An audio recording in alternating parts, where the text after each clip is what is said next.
কেমন আছো তোমরা? নিশ্চয়ই ভালো আছো। নতুন একটা ব্লগ নিয়ে চলে এলাম। কষে দেখি 8।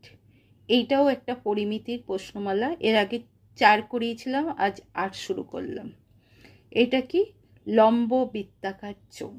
ঠিক আছে, এইটার কিছু ফর্মুলা আছে। পরিমিতি করতে গেলেই আমাদের কিছু সূত্র বা ফর্মুলা ব্যবহার করতে হয়। আয়তঘনের কিছু ফর্মুলা দিয়েছিলাম জানো, এবার বৃত্তাকার চোঙের কিছু ফর্মুলা দেবো, সেগুলো মুখস্থ করতে হবে এবং এখানে প্রশ্নে অ্যাপ্লাই করতে হবে, করলেই অঙ্ক ইজিলি হয়ে যাবে। আমার চ্যানেলটা যদি তোমাদের ভালো লাগে অবশ্যই সাবস্ক্রাইব করবে, লাইক করবে এবং শেয়ার করবে। কষি দেখি 8, পেজ নাম্বার 146। লম্ব বৃত্তাকার চোঙের সূত্র কটা আমার বেশি জানতে হচ্ছে না, 3খানা সূত্র আছে। লম্ব বৃত্তাকার চোঙের পার্শ্বতলে ক্ষেত্রফল কি? 2πr/h বর্গ একক। পাই হলো 22/7, আর হলো ব্যাসার্ধ, আর এইচ হলো উচ্চতা। তাহলে কি? পার্শ্বতলের ক্ষেত্রফল 2πr/h বর্গ একক। লম্ব বৃত্তাকার চোঙের সমগ্রতলের ক্ষেত্রফলের সূত্র কি? 2πr ব্র্যাকেটে h প্লাস r বর্গ একক। আর লম্ব বৃত্তাকার চোঙের আয়তন হলো πr² ঘন একক। সূত্রগুলো বললাম। তারপর দেখো ছবিতে একটা লম্ব বৃত্তাকার চোঙ দেখাচ্ছে। এই যে সেন্টার থেকে উপর পর্যন্ত, মানে এখান থেকে এই পর্যন্ত যেটা যাচ্ছে এটা উচ্চতা, আর এই যে রাউন্ড আছে এটা বৃত্তাকার, তাই বৃত্তাকার চোঙ। আর এর হলো এখান থেকে এই পর্যন্ত আছে যেইটুকু, সেইটা হলো ব্যাসার্ধ। আর আমার কি হয়েছে, দুটো ব্যাসার্ধ আছে, পার্শ্বতলের ব্যাসার্ধ আর সমগ্রতলে। পার্শ্বতলের বলতে এই গোল রিং, মানে এই যে সাইডটা, মানে একটা যদি আমি ভাবি যে একটা ডিবে হলো বা একটা কৌটো হলো লম্ব বৃত্তাকার চোঙ, তার বক্ষতলটা হচ্ছে পার্শ্বতল, আর সমগ্রতল উপর নিচ আর পুরোটা নিয়ে সমগ্রতল। এইগুলোর ক্ষেত্রফল, এইটার আলাদা, এইটার আলাদা, এইটার আলাদা ক্ষেত্রফল করা যায়। ক্ষেত্রফল আর গোটা আয়তন, মানে কত জিনিস ধরবে এতে, সেইটা হলে কি হবে? আয়তন। ঠিক আছে, বুঝতে পেরেছো? উদাহরণ হিসেবে বলতে পারি তেলের পিপে, মানে কেরোসিন তেলের পিপে, আমাদের যে কৌটো আছে, ডিপে আছে, জলের বোতলের মুখটা যদি আমি বাদ দিই এমনি গোল মতো সেই জলের বোতল, এইগুলো হলো উদাহরণ কিসের? বৃত্তাকার চোঙের। বুঝতে পেরেছো নিশ্চয়? তাহলে প্রথমে অঙ্কটাই শুরু করছি। পাশের চিত্রের ঘনবস্তু দেখি, নিচের প্রশ্নের উত্তর লিখি। ঘনবস্তুটা দেখেছো ছবিটা? এছাড়া নিজে তো জানোই কৌটো। ছবির ঘনবস্তুর ড্যাশটি তল। লম্ব বৃত্তাকার চোঙের টোটাল 3টে তল থাকে, 2টো সমতল, একটা বক্রতল। উপর আর নিচ সমতল, আর সাইডটা হলো বক্রতল। তাহলে ছবির ঘনবস্তুর কটা তল? 3টে তল। শুধু ছবির নয়, যে কোনো লম্ব বৃত্তাকার চোঙের 3টে তল। ছবির ঘনবস্তুর ড্যাশটি বক্রতল, ড্যাশটি সমতল। এইটা এক্ষুনি বললাম, একটি বক্রতল ও 2টি সমতল। ঠিক আছে, এর পরেরটা কি আছে? আমার বাড়ির 5টি ঘনবস্তুর নাম লেখো। তোমরা খুঁজে খুঁজে বার করো, কমেন্টে লিখো 5টি ঘনবস্তুর নাম। তার মধ্যে আমি 2টো বলে দিয়েছি, এক হলো কেরোসিন তেলের পিপে আর একটা হলো কৌটো। তারপর বাকিটা তোমরা খুঁজে কমেন্টে জানাও। 3এরটা দেখো, স্টিলের পাতলা চাদর দিয়ে তৈরি ঢাকনা সমেত একটি ড্রামের ব্যাসের দৈর্ঘ্য 28 সেমি। ক্লিয়ারলি ব্যাস বলেছে, আমার ব্যাস দিয়ে কোনো অঙ্ক করা যায় না, তাই আমাকে ব্যাসার্ধ বার করতে হবে। ড্রামটি তৈরি করতে এত বর্গ সেমি চাদর লাগে, তবে ড্রামটির উচ্চতা কত?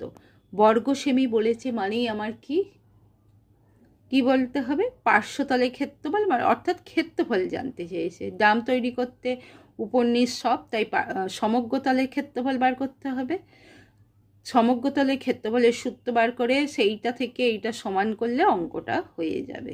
ড্রামের ব্যাস 28 সেমি, তাহলে ড্রামের ব্যাসার্ধ 28/2 14 সেমি। ধরি ড্রামের উচ্চতা x সেমি, তাহলে ড্রামের সমগ্রতলের ক্ষেত্রফলের সূত্র কি? 2πh প্লাস r বর্গ সেমি। 2 × 22/7 × r অর্থাৎ 14 ব্র্যাকেটে 14 প্লাস x।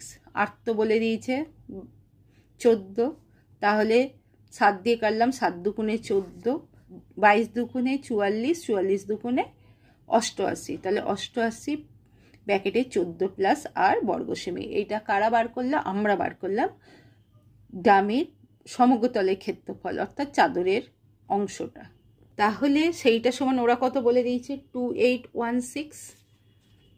তাহলে শর্ত অনুসারে 88 ব্র্যাকেটে 14 প্লাস x ইকুয়াল টু 2816, বা 14 প্লাস এক্স ইকুয়াল টু 2816/88।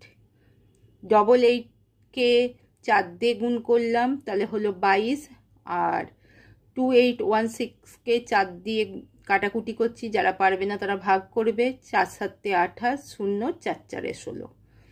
তারপর আবার 22কে 2 দিয়ে গুণ করছি, 11। 704কে 2 দিয়ে ভাগ করছি, 352। তারপর 352কে 11 দিয়ে কাটাকুটি করছি, 32, আর নিচে হলো 11, বা এক্স ইকাল টু 32 হলো -14। 14টা এইদিকে ছিল প্লাসে, এইদিকে হলে মাইনাস হলো, তাহলে 32 থেকে 14 গেলে 18। তাহলে ডামটির উচ্চতা কত? ডামটির উচ্চতা হলো 18 সেমি। বুঝতে পেরেছ নিশ্চয়ই? চারেরটা দেখো, খুব একটা কঠিন নয়, বৃত্তাকার চঙের অঙ্ক। একটি ঘরের বারান্দায় 5.6 ডেসিমি ব্যাসের এবং 2.5 মিটার লম্বা দুটি লম্ব বৃত্তাকার পিলার ঢালাই করতে কত ঘন ডেসিমি মশলা লাগবে হিসাব করে দেখি। প্রতি বর্গমিটার 125 টাকা হিসেবে পিলার দুটি প্লাস্টার করতে খরচ হয় কত? তাহলে একটি ঘরের বারান্দায় এত ডেসিমি ব্যাসের এত মিটার লম্বা দুটি পিলার ঢালাই হবে, কত মশলা লাগবে বলেছে, মানে এর আয়তন জানতে চেয়েছে। আমি উচ্চতা জানি, ব্যাস জানি, মানে ব্যাসার্ধ পেয়ে যাব, তাহলে ব্যাসার্ধের উচ্চতা দিয়ে আয়তন বেরিয়ে যাবে। এরপর আমাকে বলেছে রং প্লাস্টার করবে 4 সাইডে, তখন প্লাস্টার করতে গেলে বক্ষতলের ক্ষেত্রফল বার করতে হবে, অর্থাৎ পার্শ্বতলের ক্ষেত্রফল বার করলে তাকে ওই টাকা দিয়ে গুণ করলে কি হয়ে যাবে? আমার খরচ বেরিয়ে যাবে। পিলারের ব্যাস 5.6 ডেসিমি, ব্যাসার্ধ 5.6/2। ব্যাস কি? ব্যাসার্ধের অর্ধেক, অর্থাৎ ব্যাসার্ধ বার করতে গেলে ব্যাসকে 2 দিয়ে ভাগ করলে আমরা ব্যাসার্ধ পাবো। তাই 5.6/2কে 2 দিয়ে ভাগ করতে আমরা কি পাচ্ছি? 2.8 ডেসিমি পিলারের ব্যাসার্ধ।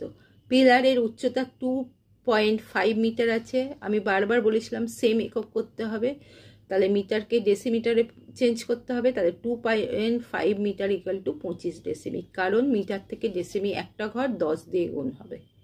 তোমরা করে দেখবে। পিলারের আয়তন কি? πr²h ঘন ডেসিমি। আয়তনের সূত্রটা কিছু আগেই দিয়েছি। তাহলে পাই কি? 22/7 ইন্টু r² মানে 2.8 হোল স্কোয়ার, আর এইচ হলো 25, কত হচ্ছে? ঘন ডেসিমি। তাহলে 22/7 দুবার 2.8 ইন্টু 2.8 ইন্টু 25 লিখলাম। তারপর পয়েন্টগুলো তুলে নিয়ে 10 বসিয়ে দিলাম। এবার কাটাকুটি করছি কিভাবে? 7 4 7 28, 4, ঠিক আছে। 4কে 2 দিয়ে কাটলাম 5, 5কে 25 দিয়ে কাটলাম 5, আবার এই 5কে 10 কাটলাম 2, এই 2 কাটলো। কেয়ারফুলি দেখো, 7কে দিয়ে 28 কাটলাম, 4 7 28, ঠিক আছে। 4কে 2 দিয়ে কাটলাম 2, আর 10কে 2 দিয়ে কাটলাম 5, এই 5 দিয়ে 25কে কাটলাম 5, এই 5 দিয়ে 10কে কাটলাম 2, 2 দিয়ে এই 2কে কাটলাম, মিটে গেল। তাহলে রইল কত? 22 ইন্টু 28, দশমিক নয়, দশমিকটা উঠে গেছে, ঠিক আছে। 22 ইন্টু 28 কত হয়? 616 ঘন ডেসিমি। তাহলে আমার একটি পিলারের মশলা লাগবে 16 ঘন ডেসিমি। তাহলে দুটি পিলার, উত্তর কি হবে? দুটি লম্বা বৃত্তাকার পিলারের মশলা লাগবে 2 ইন্টু 616 ঘন ডেসিমি, ইকুয়াল টু গুণ করলে হবে 1232 ঘন ডেসিমি। তোমরা সিম্পলি গুণ করবে, পেয়ে যাবে। আমার একটা প্রশ্নের উত্তর হয়ে গেল। কি, কত ঘন ডেসিমি মশলা লাগবে দুটো পিলারে? 1232 ঘন ডেসিমি। পিলারের পার্শ্বতলের ক্ষেত্রফলের সূত্র কি? সমগ্রতল করব না কেন? উপর আর নিচে তো আর প্লাস্টার হবে না, সে তো দেয়ালের সঙ্গে জুড়ে যায়। তাহলে পার্শ্বতল অর্থাৎ বক্রতলটা, পিলারের পার্শ্বতলের ক্ষেত্রফল 2 পাই আর এইচ বর্গ ডেসিমি। 2 × 22/7 × 28 × 25, দশমিক তুললাম, তুলে 10। 5 × 5 = 25, 5 × 2 = 10। 7 দিয়ে কাটছি, 4 × 7 = 28, আর এই 2 আর এই 2 কেটে দিলাম। তাহলে কত রইল? 22 × 4 × 5। তাকে করলে কত হয়? 4 × 5 = 20, 22 × 2 = 44, পাশে 0, তাহলে 440 বর্গ ডেসিমি। দুটি পিলারের পার্শ্বতলের ক্ষেত্রফল কত হবে? 2 × 440 = 880 বর্গ ডেসিমি। এবার আমার টাকাটা মিটারে দিয়ে আছে। মিটারে মানে দেখো প্রতি বর্গ মিটারে খরচ হয় 125 টাকা, কিন্তু আমি উত্তর বার করেছি বর্গ ডেসিমিতে, তাই সেইটাকে বর্গ মিটারে করব। বর্গ মিটারে করলে 2 ঘর যাবে, 8.80 বর্গ মিটার। ঠিক আছে, কারণ ডেসিমিটার থেকে মিটারে আসলে 10 দিয়ে ভাগ করতে হয়, বর্গ যেহেতু দুটো 10 দিয়ে ভাগ করতে হবে, সেইটাই করলাম। প্রতি বর্গ মিটারে খরচ হয় 125 টাকা। 8.80 বর্গ মিটারে খরচ হয় 125 × 8.80 সমান 1100 টাকা। এইটাই আমার উত্তর। দুটি পিলার প্লাস্টার করতে 1100 টাকা খরচ হবে। নিশ্চয়ই বুঝতে পেরেছ। বুঝতে পারলে অবশ্যই আমার ব্লগটাকে সাবস্ক্রাইব করো, শেয়ার করো ও লাইক করো। 5এরটা দেখো। 2.8 ডেসিমি দৈর্ঘ্যের অন্তর্ব্যাসার্ধ বিশিষ্ট 7.5 ডেসিমি লম্বা একটি জ্বালানি গ্যাস সিলিন্ডারে 15.015 কিগ্রা গ্যাস থাকলে প্রতি ঘন ডেসিমি গ্যাসের ওজন কত? এখানে বলেছে কি অন্তব্যাস বিশিষ্ট। অন্ত মানে ভিতরে। কেন বলেছে? বাইরেরটা আমি যদি ধরতাম তাহলে কিছুটা লোহার চাদর পেতাম, তার ওজন হতো, তাহলে আমার গ্যাসের ওজন পাওয়া যেত না। যদি দিত তাহলে অন্তবাহির বিয়োগ করে আবার শুধু কি বলে লোহার ওজন বার করতে হতো। এত কঠিন দেয়নি, তাই অন্তর্ব্যাসার্ধ দিয়েছে মানে ভয় পাবার কিছু নেই। সিম্পলি আমরা যেইভাবে করি করব। আমি আর অন্তবাহির করলাম না, কারণ এইটাই আমার দরকার। সিলিন্ডারের ব্যাস 2.8 ডেসিমি, ব্যাসার্ধ 2.8/2 বলেছি, 2 দিয়ে ভাগ করতে হবে ব্যাস থেকে ব্যাসার্ধ বার করতে গেলে। 1.4 ডেসিমি। উচ্চতা কত? 7.5 ডেসিমি। আয়তন তাহলে সূত্র কি? πr² ঘন ডেসিমি সমান 22/7 × 1.4 × 1.4 × 7.5, কারণ πr²। পাই 22/7, আর হলো 1.4, দুবার লিখলাম, আর এইচ হলো 7.5। এবার আমি করছি এই পয়েন্টটা তুলে 10 বসাচ্ছি, আর এই পয়েন্টটা তুলে 10 বসাচ্ছি, আর আমি কিছু ভাঙছি না। ঠিক আছে, এবার আমি 5 × 15 = 75 করছি। 5 × 2 = 10, 2 দিয়ে করলাম 11 × 2 = 22। ঠিক আছে, এবার এই 14টাকে 7 দিয়ে কাটলাম, 7 × 2 = 14, 2কে 10 দিয়ে কাটলাম 5, 5কে 15 কাটলাম 3। ঠিক আছে, কি করলাম তাহলে দেখো, অন্যভাবেও বলতে পারি, 7কে দিয়ে 14 কাটলাম, এই 14, তাহলে কত হলো 2। এই 2 দিয়ে 10কে কাটলাম 5, এই 5কে দিয়ে 75কে কাটলাম 15, 15কে 5 দিয়ে কাটলাম 3, 10কে কাটলাম 2, 2 দিয়ে 22 কাটলাম 11।